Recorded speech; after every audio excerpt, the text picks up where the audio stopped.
दोस्तों, हमारी इस रोमांचक यात्रा का नाम अब बदल चुका है।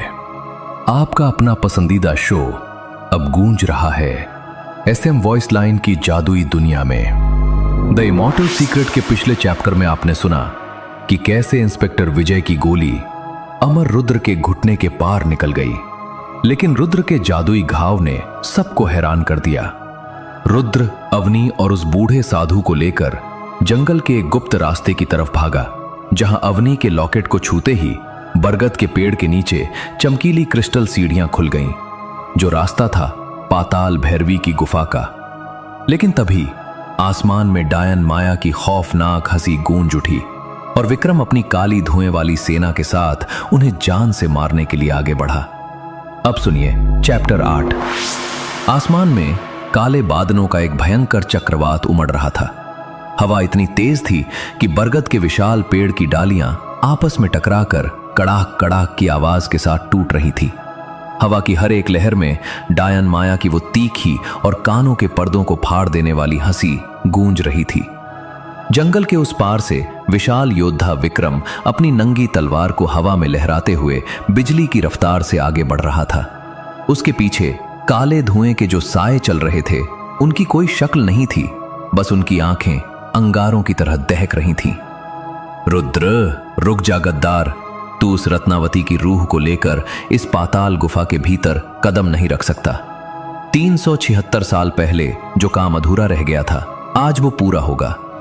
मैं तेरा सीना फाड़कर वो अमरता का कवच अपनी स्वामिनी माया के चरणों में रख दूंगा।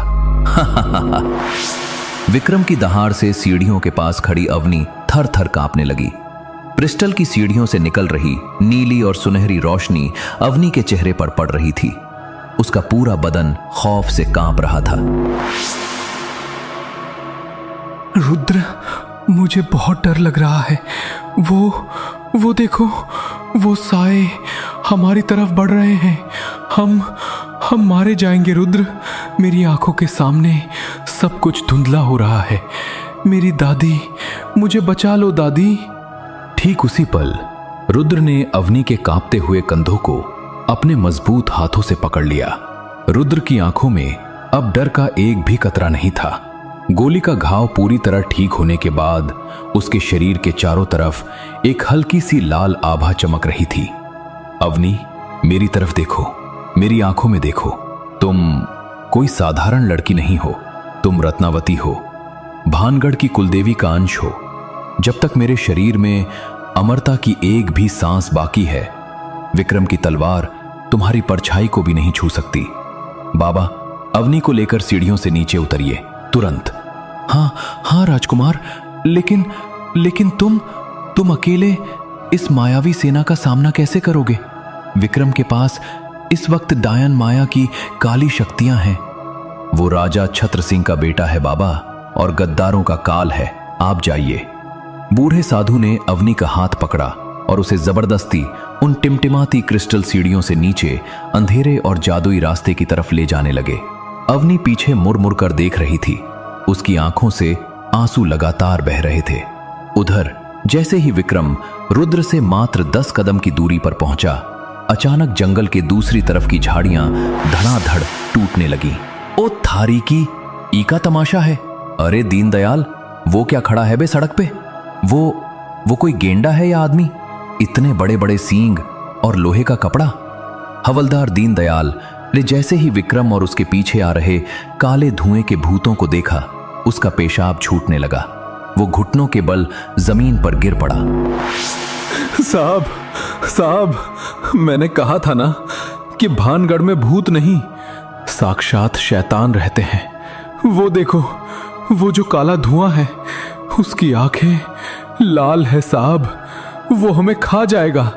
भागो साहब, अपनी नौकरी छोड़ो और भागो। चुप कर साले, पुलिस की डिक्शनरी में भूत शब्द नहीं होता। सबके सब फायर करो, उड़ा दो इन बदमाशों को। धाए धाए धाए। पुलिस वालों ने अपनी राइफलों से विक्रम और उस काली सेना पर अंधाधुंध गोलियां बरसानी शुरू कर दी। लेकिन अगले ही पल जो नजारा वहां दिखा, उसने इंस्पेक्टर विजय के होश उड़ा दिए। गोलियां जैसे ही उस काले धुएं के सायों के पार जाती, धुआं वापस इकट्ठा हो जाता और विक्रम पर तो गोलियों का ऐसा असर हो रहा था जैसे लोहे की दीवार पर कोई कंकड़ मार रहा हो। टिन टिन टिन करके गोलियां उसके कवच से टकराकर जमीन पर गिर रही थी। तुच्छ मानव, तुम्हारी ये छोटी सी खिलौने जैसी बंदूकें काल के दूतों का रास्ता रोकेंगी। मायावी सेना, इन कीड़ों को मरोड़ दो। विक्रम के इशारा करते ही वो काले धुएं के साए पुलिस वालों पर टूट पड़े। जंगल में चीख पुकार मच गई। किसी पुलिस वाले को हवा में उठाकर पटका जा रहा था तो किसी की बंदूक अपने आप मुड़कर उसके गले की तरफ आ रही थी। इंस्पेक्टर विजय जान बचाकर एक बड़े से पत्थर के पीछे दुबक गया। उसका सारा घमंड मिट्टी में मिल चुका था।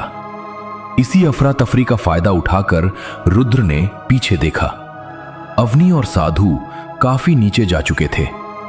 रुद्र ने एक आखिरी बार विक्रम की तरफ देखा और फुर्ती से उन क्रिस्टल सीढ़ियों के भीतर छलांग लगा दी। पत्थरों के भारी बंद होने की आवाज घर घर भड़ाम। जैसे ही रुद्र अंदर कूदा, बरगद के पेड़ की जड़ें वापस अपनी जगह पर आ गईं और पाताल भैरवी की गुफा का द्वार ऊपर से पूरी तरह बंद हो गया। गुफा के भीतर बाहर का तूफान बिल्कुल शांत हो चुका था। यहां दीवारों पर अजीब से नीले रंग के चमकते हुए पत्थर लगे थे, जिनसे निकलने वाली रोशनी पूरे रास्ते को एक जादुई चमक दे रही थी। सीढ़ियों से उतरते ही एक बहुत बड़ा गोल कमरा जैसा हिस्सा आया, जिसके बीचों बीच एक प्राचीन काले पत्थर का शिवलिंग स्थापित था। शिवलिंग के चारों तरफ सूखी हुई तांत्रिक आकृतियां बनी हुई थीं। अवनी दीवार के सहारे बैठी अपनी टांगों को समेटे अभी भी सिसक रही थी। रुद्र, तुम आ गए, भगवान का शुक्र है। बाहर क्या हुआ? वो पुलिस वाले, वो राक्षस? बाहर विक्रम ने पुलिस वालों को उलझा दिया है अवनी। वो रास्ता कुछ देर के लिए बंद हो चुका है, लेकिन विक्रम को यहां आने में ज्यादा वक्त नहीं लगेगा। हमें उस हथियार को जल्दी ढूंढना होगा। तभी वो बूढ़ा साधु शिवलिंग के पीछे गया। वहां एक बहुत पुरानी धूल से सनी तांबे की मंजूषा रखी थी।